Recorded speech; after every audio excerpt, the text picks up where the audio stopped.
오늘은 식탁의 전쟁이라는 제목을 가지고 말씀드리겠습니다.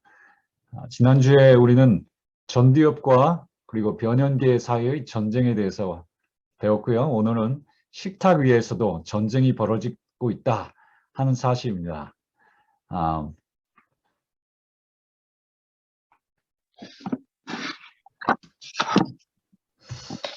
아, 진행이 안 되네요. 죄송합니다. 오케이, 됐습니다. 이것은 저와 제 아버지가 거의 한 30년 전에 찍은 사진인데요. 시조사 앞에서 찍었습니다. 저희 아버지는 시조사에서 수의로 근무하셨습니다. 예, 제가 의과대학에 다니고 저희 동생도 의과대학에 그 당시에 들어갔고 저희 누나는 아직도 삼육대학교 영양학과에 재학하고 있었기 때문에 세 아이들이 다 같은 시기에 대학을 다녔기 때문에 저희 아버지가 굉장히 힘들었죠. 수의의 월급을 가지고서는 도저히 감당할 수가 없는 그런 경제적인 부담이었습니다. 그래서 저희 아버지께서는 여러 가지 일들을 많이 하셨어요. 그 중에 하나는 폐유 장사였는데요. 폐유라는 것은 뭐냐면 그 이제 치킨집이나 그런 데서 나오는 레스토랑이나 그런 데서 나오는 이제 더 이상 쓸 수 없는 기름을 수집해 가지고 비누 공장에다 이렇게 파시는 그런 일을 하셨어요. 예, 힘들고 좀 이렇게 지저분하기도 하고 어려운 일이었어요. 그렇지만 아버지께서 왜 그런 일을 감당하셨을까요? 기쁜 마음으로 자녀들을 사랑하니까. 예? 자기가 낳은 자식들에 대한 그런 의무감, 생명에 대한 부담감을 가지고 책임을 지시기 위하여 아버지로서의 책임을 다하시기 위해서 그렇게 고된 일들을 하셨습니다. 오늘은 우리가 식탁을 차려주시는 아버지의 사랑에 대해서 좀 생각하려고 합니다. 시편 145편의 말씀을 보면 모든 중생의 눈이 주를 앙망하오니 마치 배고픈 자녀들이 아버지를 쳐다보는 것처럼 아버지가 오늘은 돈을 벌어갖고 오시겠지, 우리를 먹여주시겠지 이렇게 바라보는 것처럼 모든 생명체들이 하나님을 앙망하고 있다고 합니다. 예, 주는 때를 따라 그들에게 먹을 것을 주시며 하나님께서 우리에게 식량을 주시는데요. 예, 과식할 수 있도록 뭐 한꺼번에 주시는 것이 아니라 조금씩 주십니다. 그리고 계절에 맞게 주십니다. 우리의 그 생활 환경에 맞게 또 먹을 것을 주시고요. 우리 사람이 이렇게 성장하면서 그 성장 단계에 맞게 또한 먹을 것을 공급하십니다. 손을 펴사 모든 생물의 소원을 만족하게 하시나이다. 하나님께서요, 우리 사람만 먹이시는 것이 아니죠. 모든 동물을 먹이십니다.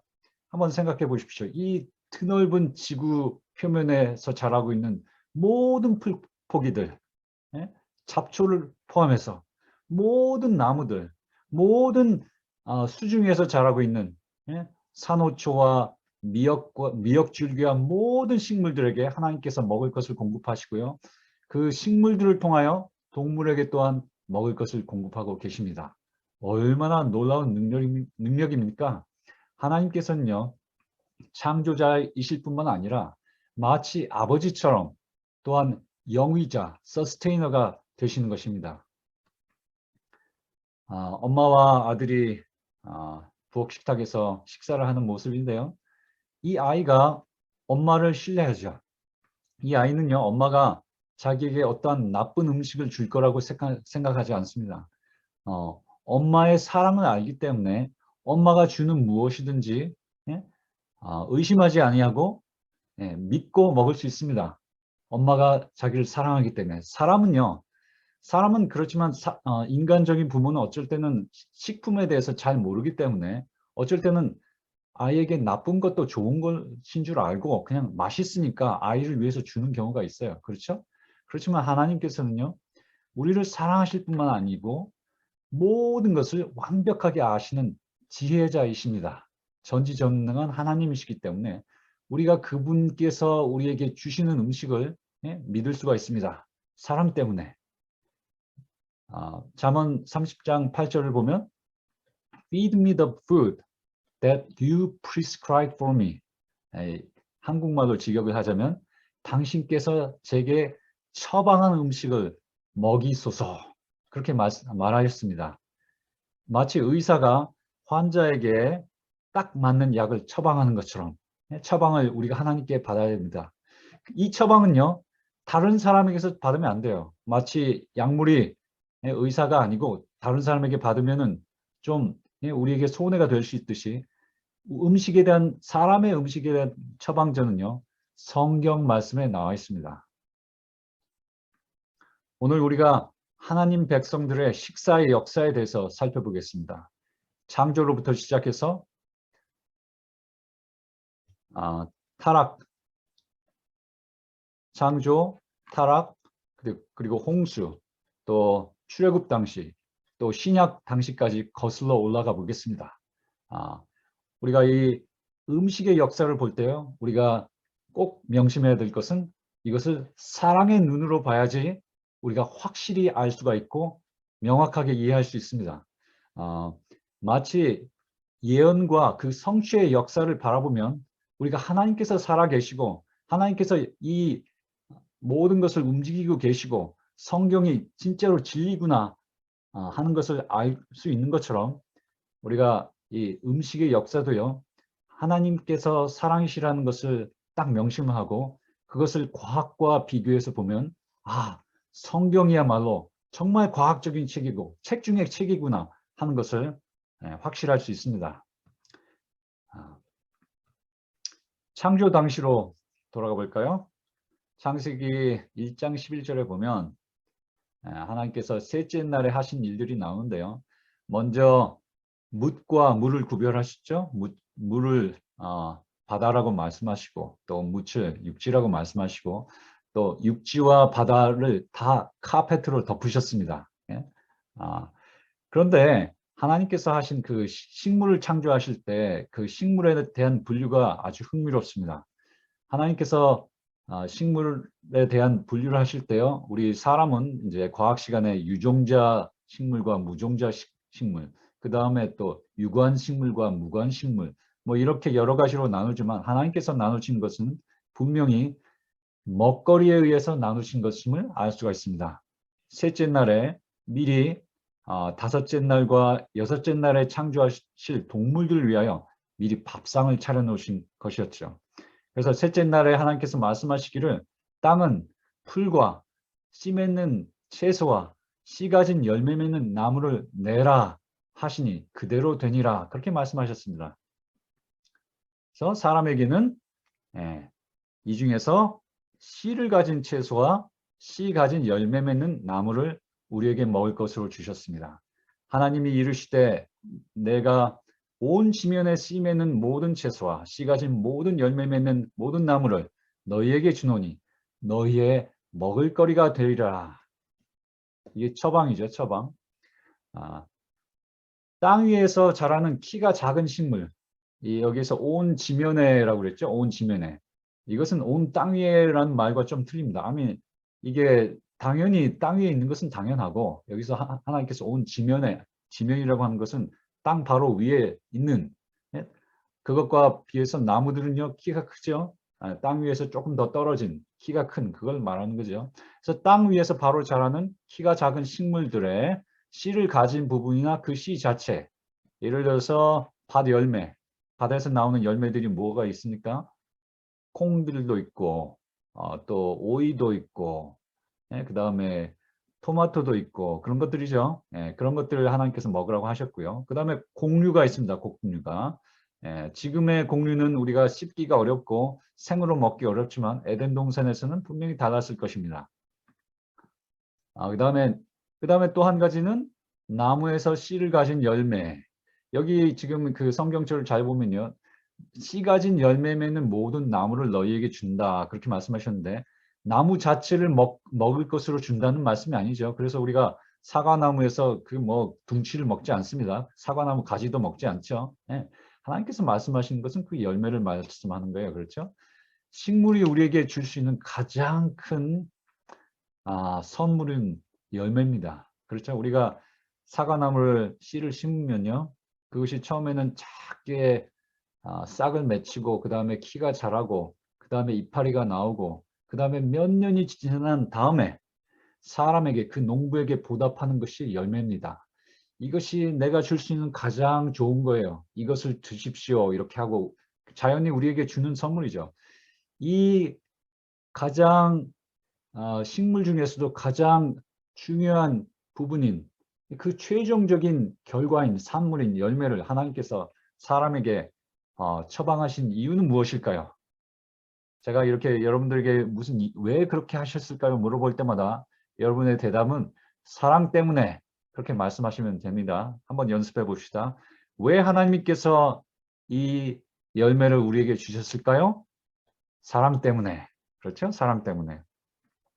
네, 제가 이제 웹사이트에서 뽑은 건데요. 뇌 건강에 좋은 식품들 여러 가지가 있습니다만 특별히 그 열매 종류를 모아봤습니다. 블루베리가 있죠. 블루베리뿐만이 아니고 각종 영어로 돼서 죄송합니다. 블루베리뿐만이 아니고 각종 베리 딸기나 아니면 산딸기나 블루베리나 아니면 블랙베리라는 것도 있죠. 블랙베리나 여러 가지 그 베리 종류들 우리 특별히 뇌 건강에 굉장히 좋습니다. 플라비노이드가 있고 그 다음에 또 항산화 물질들이 많이 있고 그래서 이건 항산화 물질이죠. 그래서 염증을 감소시키고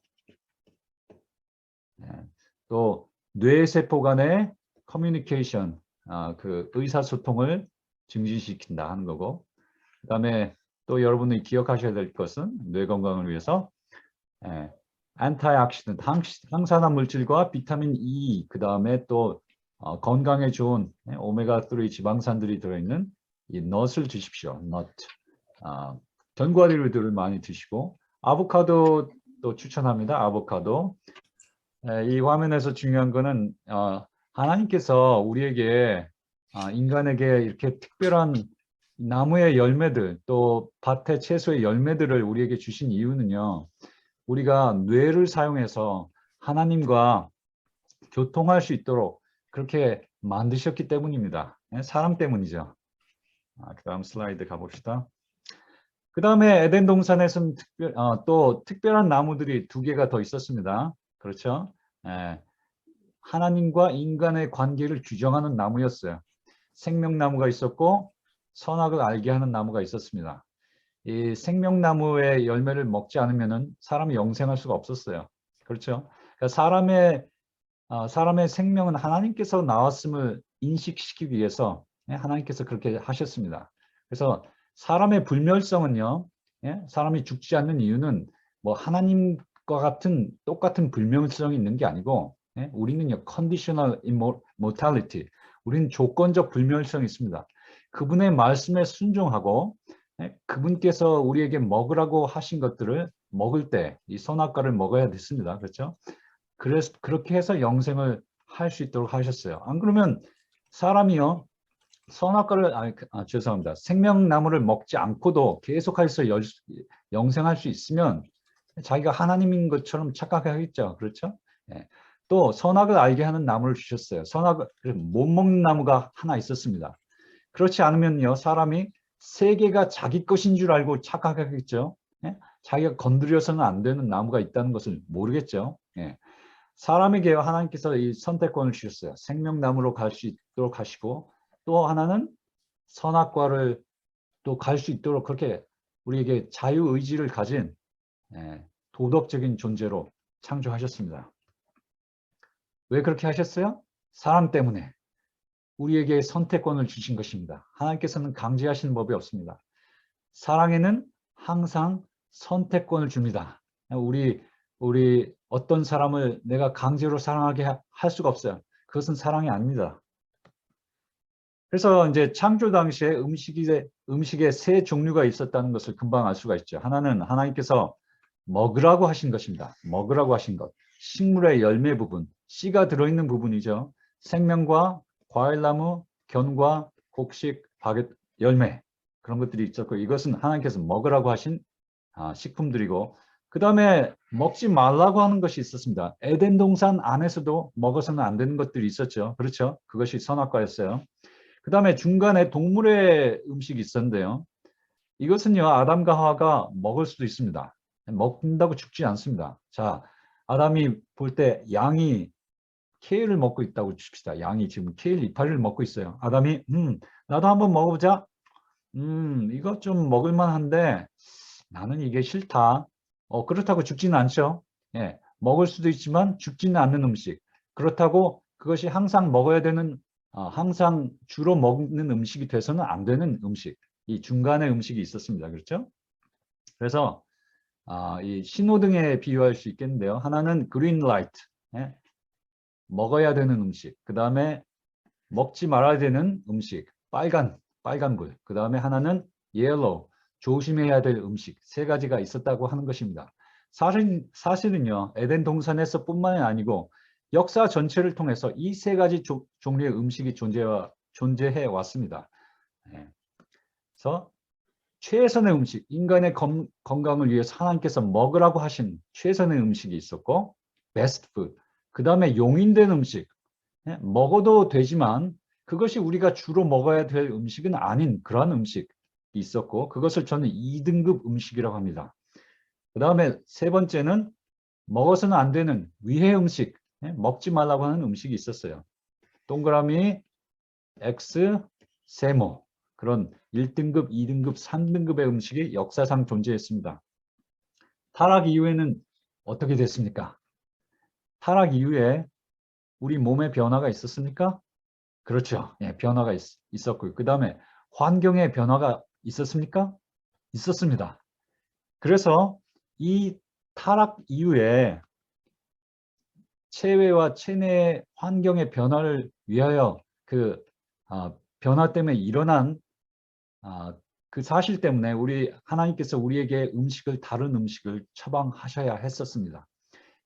신체의 변화가 있었고요. 여자는 아이를 낳을 때 해산의 고통이 따랐죠. 그뿐만이 아니고 우리에게 이제 질병이 생길 수 있는 질병의 씨앗이 뿌려졌습니다.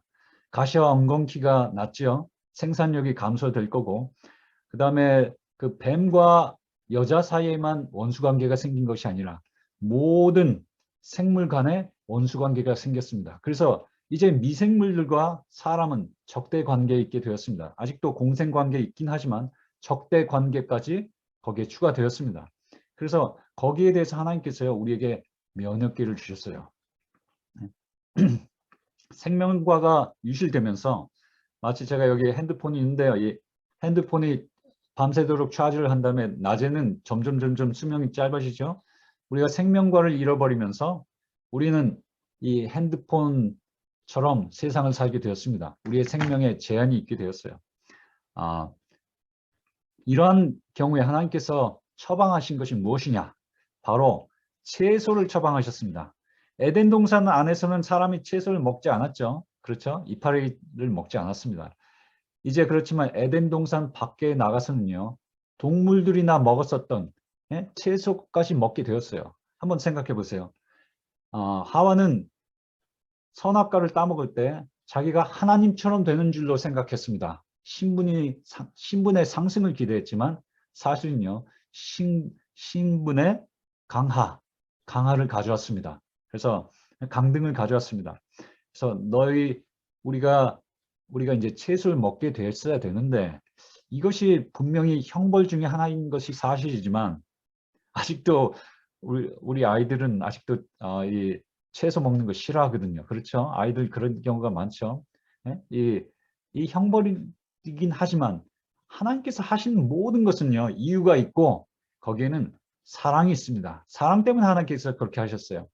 에덴 동산 안에서는 병이 없습니다. 그러나 에덴 동산 밖에 나가면 질병들이 만연한 사회이기 때문에 세상이기 때문에 하나님께서 우리에게 몸에는요. 마치 몸 바깥에는 양 가죽을 해서 옷을 입히신 것처럼 몸 안에는 면역계를 주셨습니다. 이 면역계를 위해서 가장 좋은 식물이 채소예요. 채소.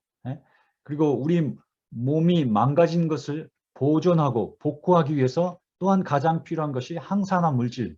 또 항산화 물질들이 가장 많이 들어있는 것은 사실 과일이기보다는 곡식과 콩과 그런 것도 다 좋지만 이 항산화 작용과 또 면역기를 위해서 가장 필요한 것이 바로 채소가 되겠습니다. 닥터 조엘 퍼만은요. 여기에 대해서 연구를 많이 한 사람인데요. 예, 우리가 어떤 음식을 먹을 때 칼로리당, 매 칼로리당 이 항산화 활동이 왕성한 식품들은 무엇인가? 거기에 대해서 연구를 했는데요. 그래서 한 수백 가지 식물들에 대해서 연구를 하고 그 결과를 발표했습니다. 앤디 스코어라고 얘기합니다. 앤디 스코어. 앤디 스코어가 높은 거 상위 10위는요. 모두 상위 10위 전부 다 이파리 채소입니다. 이파리 채소. 케일, 콜라드, 겨자잎, 미나리, 근대, 박초이, 시금치, 아루굴라, 상추, 새끼 양배추 이런 과일은 여기 들어가지 않아요. 과일이 나쁘다는 얘기가 아니고 과일은 또 다른 면에서 좋지만 제가 여기서 강조하는 바는 하나님께서 채소를 먹으라고 우리에게 말씀하신 이유는 우리의 면역 작용을 위해서 그렇고 우리가 장수할 수 있도록 그렇게 하나님께서 채소를 우리에게 공급하신 것입니다. 홍수 이후에는 어떤 변화가 있었습니까? 세상에? 물론 변화가 있었죠. 제가 좀 방송 사고가 있었기 때문에 지금 좀 빨리 진행을 해야 되겠어요. 죄송합니다. 환경에 엄청난 변화가 있었죠. 그것에 대해서는 우리가 말할 필요도 없습니다. 이 환경의 변화 때문에 겨울이 오고 가뭄이 오고 홍수가 오고 높은 산이 생기고 낮은 지대가 생기고 이러면서요. 우리 엄청나게 식량 생산이 감소했습니다. 예전 홍수 전과 홍수 전후는 이 생물들의 생태계가 완전히 틀려졌어요. 사람은 키가 굉장히 왜소해지고 수명은 짧아지고 모든 다른 동물들도 마찬가지예요. 그래서 하나님께서 처방을 내리셨는데요. 이 위기 때 식량 부족의 시대에 하나님께서 무릇 산 동물은 너희의 식물이 될지라 내가 채소처럼 너희에게 주노니 그렇게 말씀하셨어요. 옛날에 타락 당시에 하나님께서 채소를 추가하셨던 것처럼 이제 노아 홍수 이후에 이제 땅의 생산력이 급감했던 그 시대에 하나님께서 동물을 우리에게 먹을 것으로 처방하셨습니다. 이것은 특별히 단백질의 공급을 위해서죠. 사랑 때문에 그렇게 하신 거예요. 그렇죠? 제 아들이요. 대학교를 다니고 있는 제 아들이 집에 있을 때는요. 제 아내가 차려준 아주 건강에 좋은 음식들을 항상 먹습니다. 그렇지만 대학교 기숙사에 있을 때는요. 그렇게 하지 못해요. 어쩔 수 없어요. 그렇죠? 대학교에서 나온 건 먹어야 되고 라면도 끓여 먹어야 되고 어쩔 수 없이 이것저것 사 먹어야 돼요. 할 수 없어요. 그렇죠? 제가 그래서 삼육 라면도 사다가 보내주는 것입니다. 그것이 최선의 음식이 아니지만 차선의 음식이라도 먹고 그 아이가 살아서 수업에 들어가야죠. 배워야 되는 것입니다. 하나님께서도 사랑 때문에 우리에게 차선의 음식을 우리에게 생존을 위해서 허락하신 거예요. 그렇다면 노아 가족이 아무 짐승이나 잡아먹었는가?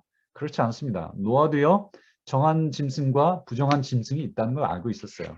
그러니까 정한 짐승은 7마리씩, 그 다음에 부정한 짐승은 2마리씩 그렇게 들여보낸 거죠. 창세기 7장과 8장이 나와 있습니다. 그리고 정한 짐승에서만 제사를 드렸습니다. 한번 생각해 보십시오, 여러분. 부정한 짐승, 예를 들어서 돼지라고 합시다. 돼지가 2마리밖에 없어요.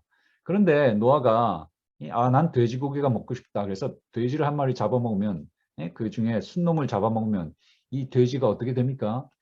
그 돼지라는 종이 멸종되는 거예요. 멸종. 그럴 수가 없어요. 그렇지만 양은요. 정한 짐승 중에 양 7마리 중에 1마리를 잡아먹으면 1마리를 제사를 드리고 그 다음에 그것을 제사 드린 다음에 그것을 먹으면 나머지 그 새 쌍을 갖고 번식할 수가 있는 것입니다. 그렇죠? 그러니까 우리가 상식적으로 알 수가 있어요. 노아가 먹은 고기는요. 노아 가족들에게 하나님께서 허락하신 고기는요. 분명히 정한 고기일 수밖에 없어요. 그렇죠? 우리가 그 문맥상 알 수가 있습니다. 자, 그렇지만 그 육류가 허락됐을 때 그것이 인간에게 큰 축복이 되지 못했습니다. 생명을 보존은 했지만, 예? 생명의 연장을 그 생명이, 예? 우리가 이렇게 장수하거나, 우리가 더 건강해지지는 못했습니다. 이렇게 인간의 수명이 훨씬 더 단축됐죠. 노아홍수 이후에. 이제 출애굽 이후 당시에는요, 또 한 번 하나님께서 어떠한 식품에 대한 어떠한 규율을 주셨어야 됐습니다. 그 당시에는요, 환경적인 변화는 없었지만 문화적인 변화가 있습니다. 문화적인 변화, 사실 자연 환경의 변화는 아니고요. 애굽 땅 종 되었던 집에 들어갔습니다. 그렇죠? 그래서 자주자에서 노예로 전락했고요. 식품 문화에서 주인이 아니고 객이 되어버렸습니다. 우리 여러분, 일제 시대를 통하면서 한국 사회가 일제 아래 36년밖에 없었죠. 예? 그동안 우리가 일본 사람들이 먹는 것을 많이 배웠고 아직까지도 남아 있습니다. 라면이 그렇고 우동이 그렇고 김밥이 그렇고 많은 것들이 우리가 아직도 먹습니다. 그렇죠? 예, 마찬가지로 이 하나님의 백성들이 애굽에서 노예 생활을 하면서요. 예, 200년 이상, 220년 이상 하면서 예, 애굽 사람들이 먹는 것을 많이 배워버렸어요. 예. 그래서 애굽 땅에서 고기 가마 곁에서 앉아있던 때와 떡을 배불리 먹던 때를 기억했습니다. 그렇죠? 예. 그때 애굽 사람들이 먹던 고기도요. 이스라엘 백성들의 전부는 아니지만 일부가 먹기 시작한 것이 분명합니다. 애굽 사람들은요. 돼지고기 문으로 먹었습니다. 예. 부정한 짐승들을 많이 먹기 시작했습니다. 이스라엘 사람들도요. 그래서 하나님께서요. 이스라엘 백성들을 출애굽시키신 다음에 식사의 개혁을 처방하셨습니다. 예? 너희는 짐승의 정하고 부정함과 새의 정하고 부정함을 구별하고 내가 너희를 위하여 부정한 것으로 구별한 짐승이나 새나 땅에 기는 곤충으로 인하여 너희 몸을 더럽히지 말라. 너희는 내게 거룩할지어다. 하나님께서 이렇게 말씀하신 것은요. 사람 때문에 그래요. 엄마가 얘기하는 거예요. 엄마가 한번 생각해 보십시다. 그 엄마가 아들을 잃어버렸다고 칩시다. 어린 아들이 유괴범에게 잡혀서 끌려다니면서 1년 동안 별별 것 다 먹고 살았어요. 근데 그 아이를 겨우 찾아왔습니다. 겨우 찾아왔어요. 그래서 이제 집에 와서 먹이면서요. 너는 그런 아이가 아니고 너는 아주 귀한 아이야. 내가 너에게 가장 건강에 좋은 것을 줄 거야. 그렇게 말하는 거죠. 지금 하나님께서 출애굽 시켰어요. 지금 백성들 찾아왔습니다. 그래서 다시 재교육을 시키시고 그 아이의 상태가 그 아이가 너무 귀한 아이라는 것을 명심시키시면서 그래서 너는 내게 거룩한 백성이 돼야 된다. 이렇게 말씀하시는 거예요. 이 식사의 규칙이 까다롭지 않습니다. 예. 정한 짐승의 조건은요. 두 가지밖에 안 돼요. 쪽발과 되새김질 하는 것이어야 돼요. 예. 그래서 예를 들어놨습니다. 그 성경에 보면은. 자, 봅시다. 사슴은요, 되새김질도 하고, 쪽발도 있고, 양도 쪽발도 있고, 되새김질하고, 소도 되새김질하고, 쪽발도 있고, 합격. 그래서 이것이 정한 동물입니다. 부정한 짐승의 예는요, 그 성경 말씀에 보면, 낙타. 낙타는, 예, 쪽발이 없죠. 예, 되새김질은 하지만. 예? 토끼와 산토끼도 마찬가지입니다. 그렇죠? 그런데 돼지의 경우는 쪽발이 있지만 되새김질을 하지 않습니다. 그냥 꾸역꾸역 먹어대는 거죠. 그렇죠? 예, 저는 돼지고기를 먹어본 적이 없지만 삼겹살을 드셔본 분들에 의하면 참 맛있다고 그래요. 왜 이렇게 맛있는 삼겹살을 하나님께서 먹지 말라고 했을까? 자, 한번 여러분 생각해 보셨어요? 왜 하나님께서 먹지 말라고 했을까? 하나님께서 질투하셨을까요? 너 그렇게 맛있는 거 먹는 거 나 좋아하지 않는다. 나를 사랑하면 한번 끊어봐. 이렇게 하시는 걸까요? 그렇지 않죠. 사랑 때문에 그래요. 예? 우리 몸에 좋지 않으니까 그런 거예요. 엄마가 아이한테 너 그거 먹으면 안 돼. 먹지 마 할 때. 예? 왜 그래요? 사람 때문에 우리 몸에 좋지 않으니까 먹지 말라고 한 것입니다. 예? 돼지가요. 트리키넬라나 이제 살모넬라 같은 이 전염병과 연관이 있습니다. 예? 수생식물에는요. 수생동물 중에는 지느러미와 비늘이 있는 것을 먹으라고 하셨어요. 자, 이것은 지느러미와 비닐이 있네요. 돔 같아요. 이건 괜찮겠고. 이건 지느러미가 없죠. 지느러미 없고.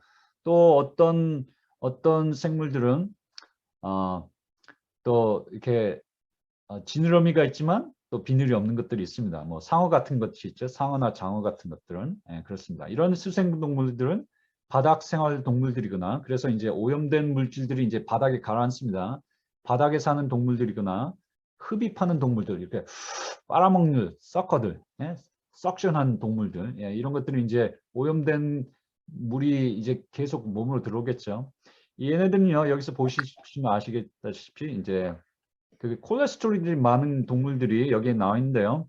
예, 이렇게 치킨과 그 다음에 육류에만 이 콜레스테롤이 많은 게 아니라 물에 사는 동물들 중에 하나님께서 먹지 말라고 하는 동물들에 특별히 콜레스테롤이 많습니다. 또 그 몸에 지방질이 많기 때문에 중금속, PCB 같은 그런 오염물질들이 그 지방에 농축될 수가 있어요. 여기서 제가 잠깐 말씀드린 것은 생선의 기름이 좋다. 뭐 오메가3가 많다. 생선의 지방산이 오메가3가 많다. 이게 사실이죠. 오메가3가 우리 몸에 좋은 것도 사실입니다. 그렇지만 오늘날 우리가 주의해야 될 것은 그 생선의 지방에는 오염물질도 농축된다는 것을 우리가 알아야 돼요. 자, 이뿐만이 아니고 하나님께서 이렇게 이것을 제가 자세히 설명드릴 시간이 없어요. 시간이 많이 유실됐기 때문에 하나님께서 이 부정한 동물들을 구별하라고 하신 이유 중에 하나는 개인적인 건강뿐만이 아니라 사회 건강을 위협하기 때문에 그렇습니다. 지난 4, 50년간 우리 인류를 괴롭혔던 여러 가지 신종 전염병들, 에이즈로부터 시작해서 돼지독감, 메르스, 사르스, 에볼라 바이러스, 그 다음에 우리가 지금 고생하고 있는 코로나 바이러스에 이르기까지 거의 모든 이 신종 전염병들은 부정한 동물이 숙주예요. 부정한 동물이 숙주고 그 중간 매개 동물들도 우리에게 가져다준 중간 매개 동물들도 대부분 부정한 동물들입니다. 그래서 하나님께서 먹지 말라고 하셨고 그런데 그것을 어기고 인간이 먹은 것 때문에 우리가 지금 이 고생을 하고 있습니다.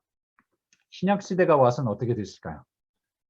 신약시대에 와서 하나님께서 새로운 음식을 처방하셨습니까? 어떻게 좀 이제는 옛날에는 먹지 말라고 그랬지만 이제 먹어도 좋다 이렇게 바꿔야 될 이유가 있었을까요? 우리 신체에 어떤 변화가 있었습니까? 없었어요. 구약시대나 신약시대나 사람의 몸 똑같았습니다. 그렇죠? 환경의 변화가 있었습니까? 노아 홍수처럼? 없었어요. 전과 동일합니다. 그러면 처방의 변화가 필요합니까? 필요하지 않습니다. 그렇죠? 구약시대나 신약시대나 이렇게 건강 법칙은 똑같을 수밖에 없어요. 우리가 이 식사 법칙을요, 의문의 율법에다 포함시키면, 그러니까 제사 제도에다가 포함시켜 버리면 예? 그러면 하나님께서 이 식사에 대한 규칙을 자기가 억지로 만드신 것밖에 안 돼요. 사랑이 아니고 하나님께서는 변덕스러운 하나님밖에 안 돼요. 이렇게 엄마가 마치 어제는 이거를 먹으면 안 돼 그랬다가 오늘은 이걸 먹어도 돼, 이걸 이제 먹어도 돼 이렇게 변덕스러운 엄마가밖에 안 되죠. 하나님은 그러신 분이 아니에요. 구약이나 신약이나 건강 법칙은 똑같은 것입니다. 하나님이 사랑이시기 때문에. 거기에 대해서 이제 오해하는 성경들이 있긴 하지만 제가 이것은 이제 빨리 넘어가야 되겠어요.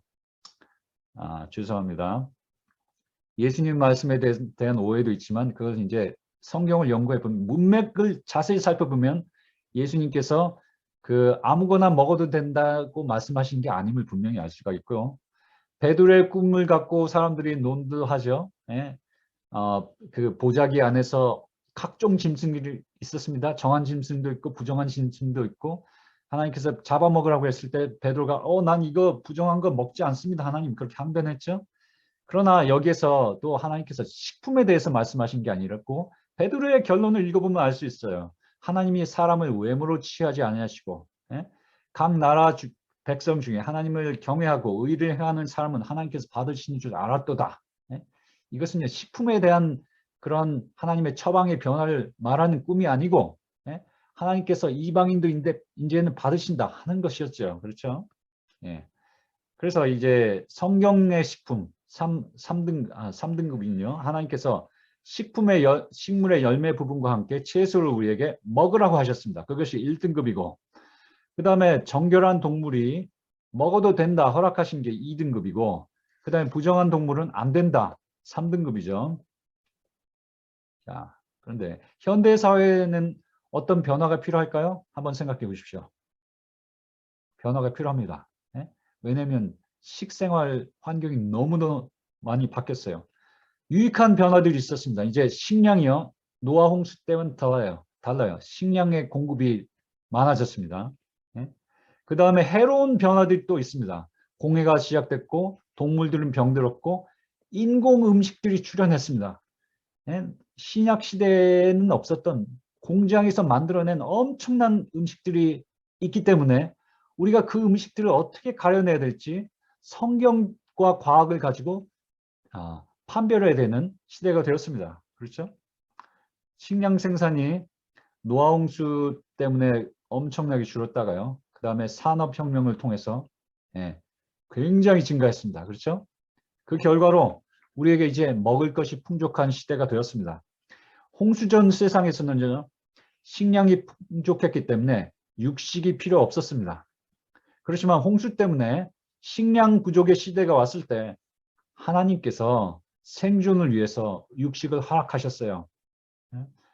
이제 산업혁명을 거치면서 이제 우리나라도 식량이 풍부한 시대가 되었습니다. 오늘날의 청년들은 그 아버지나 할아버지 때 세대보다 훨씬 더 키가 크죠. 영양 공급이 잘 됐기 때문에 그렇습니다. 그렇죠? 이제 옛날에는 장 보러 나갔어도 장에도 별로 몇 가지밖에 먹을 것이 없었지만 이제는 사시사철 우리가 항상 신선한 과일과 채소와 견과류와 콩과 곡식들을 살 수가 있게 되었습니다. 그래서 이제 더 이상 옛날처럼 이제 육식이 필요 없는 사회에 살게 되었습니다. 마치 홍수 때 하나님께서 이제 육식을 먹어도 된다고 허락하신 하나님께서 우리에게 다시 기별을 주시는데요. 이제는 육식을 그만둘 때가 되었다 하는 것입니다. 네? 공장식 사육 방식, 팩토리 팜을 통해서 오늘날 육류들이 공급되고 있습니다. 여러분들이 이마트에서 가셔서 사실 수 있는 고기들은 대부분 이런 사육 방식을 통해서 그 주인의 그 영리를 가장 최대한으로 증폭시키고 그 다음에 가장 싼 값에 시장에 육류를 공급할 수 있는 공장식 사육 방식을 도입했기 때문에 이것 때문에 건강한 동물들이 없어요. 건강한 고기를 구하기가 굉장히 어렵습니다. 네? 이 동물들에겐 지옥이에요, 지옥. 사랑받지 못하고요. 학대받으면서 그냥 재산으로서 보여지는 재산으로서 관리하기 때문에 학대받으면서 살다가 아주 비참하게 죽습니다. 마귀가요, 사람에 대해서 전권을 행사할 수 있다면 마귀도 아마 사람이 지금 동물 취급하듯이 마귀도 아마 사람을 이렇게 취급했을 거예요. 하나님께서 관여하지 않으셨으면. 이렇게 동물들이 다 병들었는데요. 신명기 14장 21절에 보면 심지어는 정한 동물이라도 병들어서 죽은 동물들을 하나님께서 부정한 동물들로 취급하라고 분명히 말씀하셨습니다. 그래서 이제 이 동물 사회가 병든 이 세상에서 지금 21세기에서 이제는 정말로 성경 시대에 정한 동물이라고 했던 그것도 이 하나님의 기준에 따르면요. 이제 병들었기 때문에 우리가 먹을 수 없게 된 사회에 있게 되었습니다. 자, 그래서 이건 넘어가겠고요. 이게 제일 중요한데요. 이것만 제가 말씀드리고 마치도록 하겠습니다. 여러분, 지금 이 표하고 그 다음에 나오는 표가 맨 나중에 나오는 표가 여러분들 자료실에 올려놓도록 하겠습니다. 자, 이것만 말씀드리고 제가 좀 시간이 좀 지체되더라도 질문 응답 시간이 조금 우리가 감소되더라도 이걸 좀 말씀드려야 되겠어요. 가장 좋은 식품들은요 1등급 식품입니다. 이걸 1등급 식품이라고 제가 부르는데요. 목표는 7, 80% 이상 이것을 먹는 것입니다. 성경상의 1등급 식품으로 지정된 과일, 곡식, 견과류, 콩류, 야채, 그리고 물 이것들은요 우리가 주로 항상 먹어야 되는 거예요. 이것을요 아주 단순하게 가공한 거 그냥 끓인다든지 그냥 썰어서 먹는다든지 주스를 만들어서 먹는다든지 하는 것은 전혀 문제가 되지 않아요. 그것은 영양 손실의 위험도 거의 없고 뭐 특별한 화학 첨가물도 없는 한 그것들은요 이런 것들은 다 1등급으로 우리가 해석해서 먹을 수 있습니다. 샐러드를 만들어 먹는다든지 통밀빵, 통밀국수를 먹는다든지 아니면 그렇게 이렇게 뭐 콩을 삶아서 먹는다든지 그것은 이제 1등급이죠 여전히. 그렇지만 그것들을 많이 가공해서 영양의 손실이 상당히 생겼다. 그래서 흰빵이나 백미 이런 경우에는요 2등급 식품으로 봐야 되겠습니다. 뭐 가끔씩 먹어도 되겠지만 그것이 주로 먹는 식사가 되어서는 안 되겠어요. 예. 그다음에 공장에서 나온 주스가 그렇습니다. 집에서 만든 주스는 1등급, 공장에서 만든 주스는 2등급.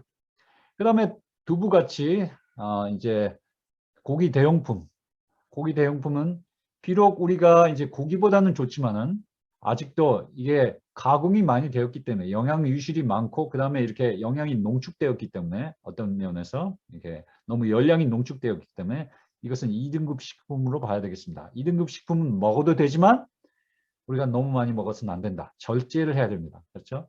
성경적인 2등급 식품이 있죠. 여기에 속하죠. 소고기와 닭고기, 계란, 그 다음에 우유, 그 다음에 먹어서도 되는 생선이 여기 포함되는데요. 여기에서 걱정은 무엇이냐? 동물들의 질병이 만연하고 있다. 환경 오염 때문에 물고기들이 많이 오염되어 있다. 이것이 걱정이죠. 이것들이 분명 여러분들이 알기에 여러분들이 예를 들어서 닭을 여러분들 뒷마당에서 키웠다. 그러면 분명히 그건 2등급 식품입니다. 그것은 이제 가끔 먹어도 되겠죠. 그렇지만 시장에서 사는 동물들은요 거의 병들었다고 보면 돼요. 그것들은요 병에 걸린 동물은 먹지 말라고 하신 하나님의 신명기 14장 21절의 말씀에 사랑의 말씀에 의거해서 3등급 식품으로 봐야 되겠습니다. 병에 걸린 동물들은. 그 다음에 너무 가공을 많이 해서 동물성 식품이 아니라도 너무 가공을 극단적으로 많이 해가지고 뭐 예를 들어서 캔디 같은 경우죠. 백설탕, 설탕이나 이런 것들은요. 이것들은 될 수 있으면 우리가 유해한 식품으로 생각하고 먹지 않아야 되겠습니다. 이것은 최소한 해야 되는 식품들입니다. 그렇죠? 고기를 가공했을 때 예를 들어서 고기를 가공해서 소세지를 만들었다. 이건요. 이게 해로운 것들이 고기보다 더 많아요. 이제 뭐 거기다 인공적인 것들을 많이 넣기 때문에 너무 해롭죠. 그 다음에 성경에서 먹지 말라고 한 3등급의 식품들은요. 여전히 3등급 식품들이에요. 이것이 2등급이나 1등급으로 되지 않았습니다. 그러니까 이것들은 여전히 우리가 먹지 않아야 되겠습니다. 그래서 이런 것들은 전폐하면 좋겠고요. 그 다음에 이것들은 거의 항상 이것들로 드시면 좋겠고 그 다음에 2등급 식품은 드셔도 되겠지만 특별히 이제 육식을 하시다가 채식으로 옮겨오는 과정에서는 이것에 이제 의지할 수밖에 없습니다. 2등급 식품은 우리가 어쩔 때 먹어도 되겠지만 절제해서 드시기 바랍니다. 제가 여기서 이제 강의를 마쳐야 되겠네요. 저에게 지금 뭐 비슷한 이야기들이 많았는데요. 제가 몇 가지만 좀 읽어드리겠습니다.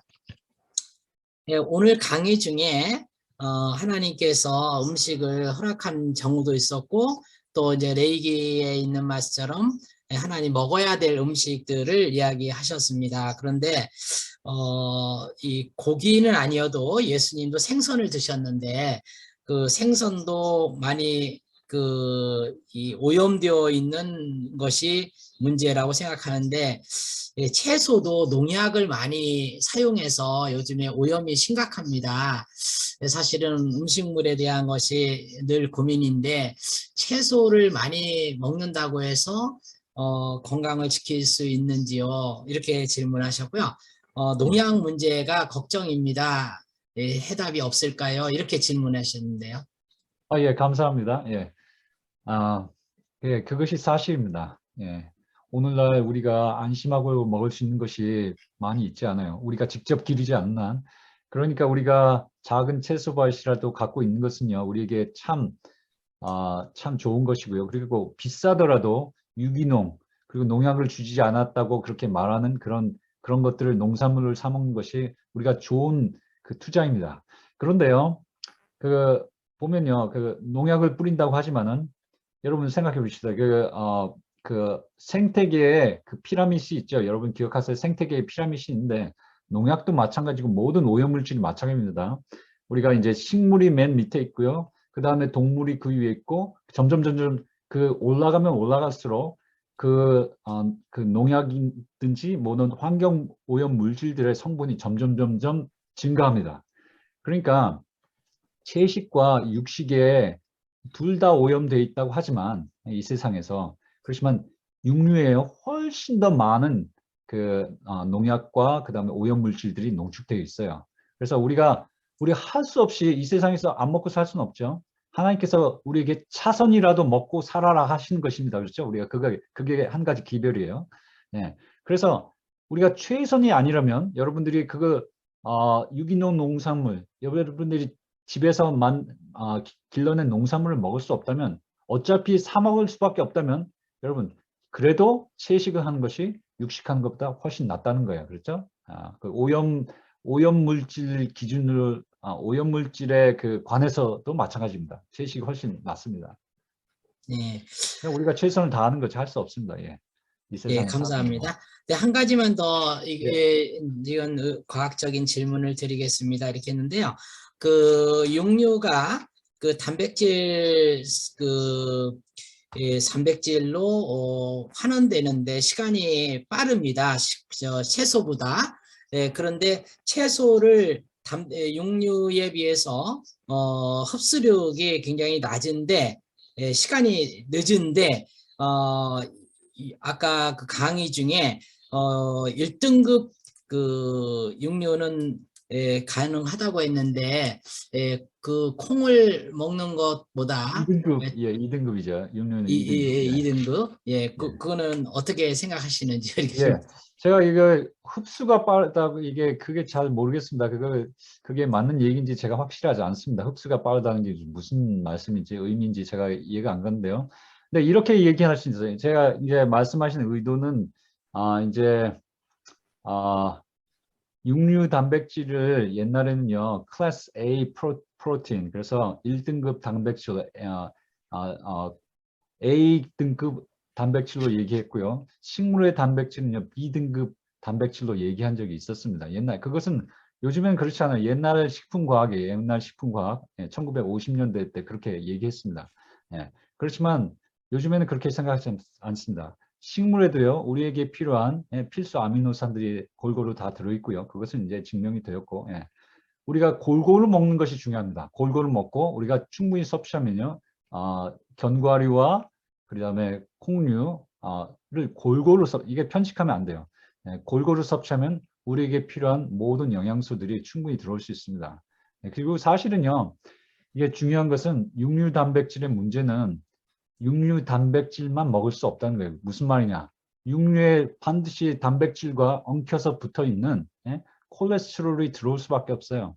그래서 그것들이 우리의 몸을 산성화시키고 우리의 혈관에 질병의 씨앗을 심고 혈관을 망가뜨리고 암을 그다음에 그 육류 단백질에 들어올 수밖에 없는 그것을 먹을 때 들어올 수밖에 없는 각종 유해 물질들이 있기 때문에 사실은요 건강에 전반적으로 볼 때 우리 채소가 주는 단백질보다 훨씬 더 못한 것입니다. 우리에게 그러니까 우리 사람이요 이게 무엇을 먹을 때 이것이 어떤 좋은 것들이 들어있나 이것만 보는 게 아니고 뭘 봐야 되냐면 해로운 것은 무엇이 들어있나 이것도 봐야 되죠. 그러니까 전체적으로 봤을 때 육류 단백은 채식 단백질보다 훨씬 못하죠. 건강에 위해 요소가 있기 때문에. 예. 예, 그 이제 마지막으로 한 가지만 더 꼭 물어보고 싶다는 분이 네. 계셨어요. 예, 그 채식을 하는 분들이 많이 늘어나면서 농약을 그 친환경과 그러니까 무농약, 친환경 이렇게 두 개로 나눈다고 합니다. 한국은 그렇게 나누는데 유기농은 농약을 친답니다. 그리고 알겠습니다. 감사합니다. 무농약은 농약을 안 치는데 예. 농약을 친 거를 채소를 먹었을 때 그게 그 다 배출이 되는지요? 이런 질문이 있네요. 글쎄요. 그렇게 생각하지는 않아요. 예. 다 배출될 것 같지는 않습니다. 뭐 제가 특별히 알아본 건 아니지만은, 그런데 이제 문제는, 모든 독성 물질들이라도요, 수용성인 것들은요, 우리가 이렇게 물을 먹고 땀을 흘리고 그러면서 다 나가요. 예, 농축되지 않습니다. 그렇지만 지용성인 것들이 이렇게 농축이 되는 경향들이 있어요. 지용성인 것들이 농축이 되는데, 그래서 이게 뚱뚱한 신분일수록 불리합니다.